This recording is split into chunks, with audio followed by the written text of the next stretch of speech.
Unë kam Ka është frikë që pyetja? do të ketë.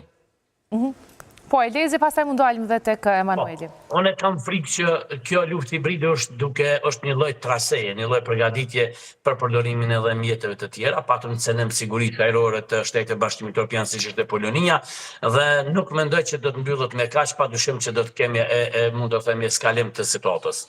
Emanuel? Po, unë jam i njëjtit mendim edhe mendoj që do të ketë eskalim situatës ashtu siç e tha Elezi?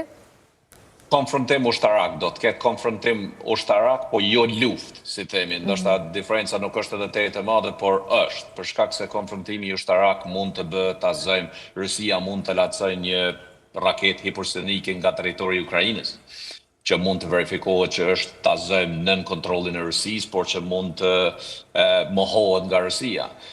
Mund të rëzohen aeroplanet civil, që është rreziku më i madh sot, për shembull nëse nuk se NATO ka në kontroll total Evropën, por kontrollimi i aeroplanëve civil që janë mbi 1 milion fluturime në ditë, sidomos në flankun e mesëm të Evropës Qendrore dhe atë të udhëtimeve të Evropës Juglindore është me të vërtetë rrezik i madh. Kështu që konfrontimi ushtarak është mëse i pashmangshëm. Ndoshta nuk do të ndodhë shumë shpejt, po brenda 2-3 viteve do të kemi konfrontim të tillë. Do thotë brenda 2-3 vite mund të ketë konfrontim të tillë dhe sipas jush kur mund të përfundoj?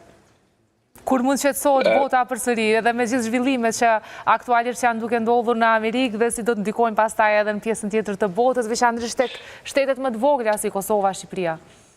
Jemi në një cikël, në ciklin e 80 vjeçarshit, domethënë çdo 80 vjet. Evropa historikisht duke marrë, domethënë në retrospektiv luftën e 2 botërore, nëse kthehemi në luftën civile amerikane ta zëjmë edhe luftrat e Napoleonit në Evropë, para saj mund të kemi luftrat e trëndafilave në Evropë që kanë çdo 80 vjet.